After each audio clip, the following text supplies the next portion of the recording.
आज की रेसिपी ख़ासकर उन दोस्तों के लिए है जिनके घुटनों में दर्द है, जिनकी कमर में दर्द है, जिनके पट्टे खिंचे रहते हैं। ये वाली खशख़ाश की रेसिपी उन लोगों के लिए बहुत ज़रूरी है। बिस्मिल्लाहिर्रहमानिर्रहीम, अस्सलाम वालेकुम वरहमतुल्लाहि वबरकातुहू। प्यारे नाज़रीन, कैसे हैं आप सब लोग? उम्मीद करता हूँ कि अल्लाह पाक की रहमतों के ज़ेर साया खैर व आफ़ियत से होंगे।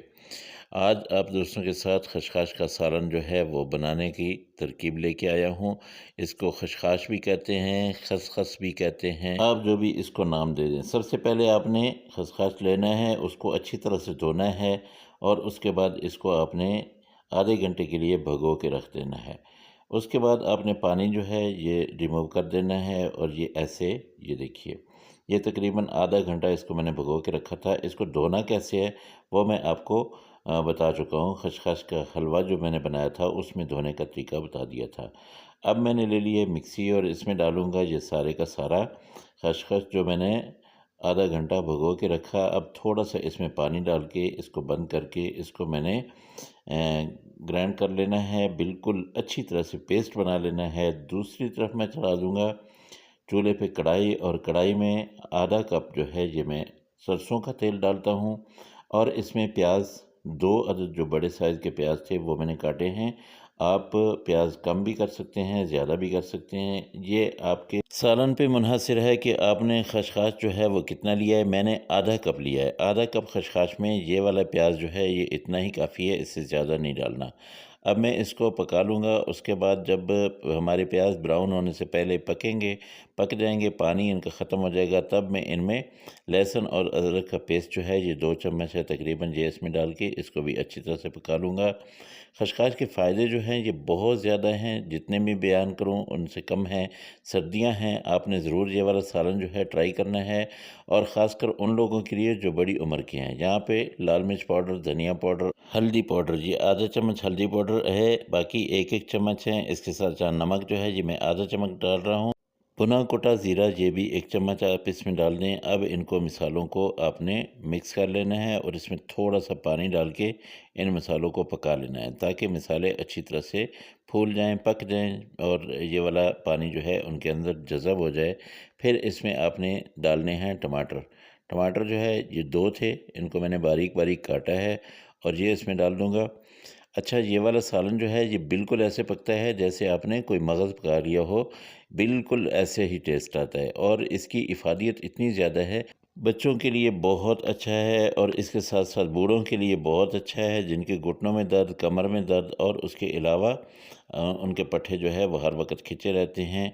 तो ये तकरीबन मैंने 3 मिनट जो है इसको कवर कर दिया था।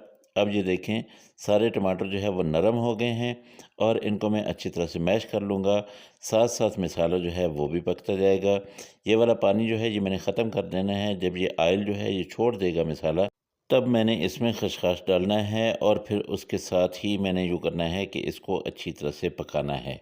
पकाने का तरीका बिल्कुल आप इसी तरह रखें, इंशाल्लाह आपका खसखस जो है बहुत अच्छा बनेगा। ये देखिए, अब खसखस जो है इसको मैंने थोड़ा-सा इसमें पानी डाल के इसको आप जब भी ग्राइंड करें तो थोड़ा-सा पानी डाल के ग्राइंड कीजिएगा। अब इसको मैंने पकाना इतना है कि ये जो पानी इसके अंदर मैंने डाला था ना, ये पानी सारे का सारा जज़ब हो जाए, ख़त्म हो जाए और फिर एक दफ़ा ये अपना ऑयल जो है वो छोड़ दे।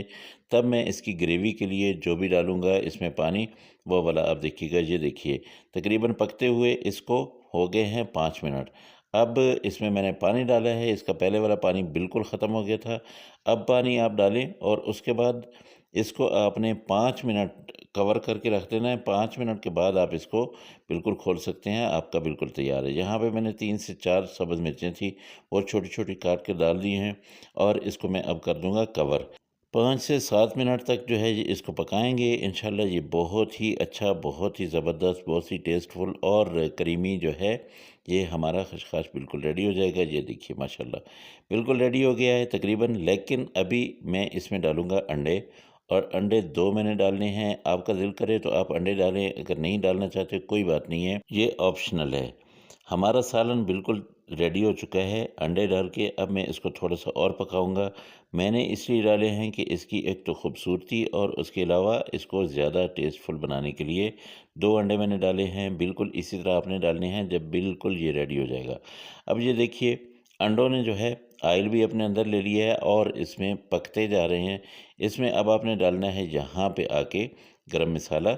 गरम मसाला ऐसे ही लास्ट में आपने डालना है। अब इसको आपने दम पे लगाना है, लेकिन इसमें अभी कसूरी मेथी जो है वो डालनी है, उसका भी टेस्ट होगा। ये भी आधा चम्मच आप ले लें और ऐसे मसल के ये इसके ऊपर डाल दें। अब इसको मैं कवर करूँगा, इसको दम पे रखूँगा, लेकिन उससे पहले सब्ज़ धनिया जो है वो काफ़ी ज़्यादा सारा इसके ऊपर आप डाल दें और इसको कर दें बंद। और फिर आप जब इसको खोलेंगे तो खुशबुएँ ही खुशबुएँ होंगी। मैं आपको डिश आउट करके दिखाता हूँ कि ये देखिए माशाल्लाह अल्हम्दुलिल्लाह। ये आप जब भी खाएँगे, आपके जितने भी अज़ा हैं, जो जोड़ दर्द करते हैं, इंशाल्लाह वो बिल्कुल ठीक हो जाएँगे। 2 से 3 मर्तबा आप जब ये खाएँगे, यकीनन फिर आप रोज़ाना ही बनाना शुरू कर देंगे। अगर दोस्तों आप लोगों को मेरी ये रेसिपी अच्छी लगी हो तो मेहरबानी करके मेरे चैनल को ज़रूर सब्सक्राइब कर लीजिएगा। साथ में लगे बेल आइकन को ज़रूर दबा दीजिए, ताकि मेरा और आपका ये दोस्ती का रिश्ता जो है ये कायम दायम रहे। इंशाल्लाह आप लोगों से अगली रेसिपी में फिर मुलाकात होगी। मुझे इजाज़त दें। अल्लाह हाफ़िज़। अस्सलामु अलैकुम व रहमतुल्लाहि व बरकातुहू।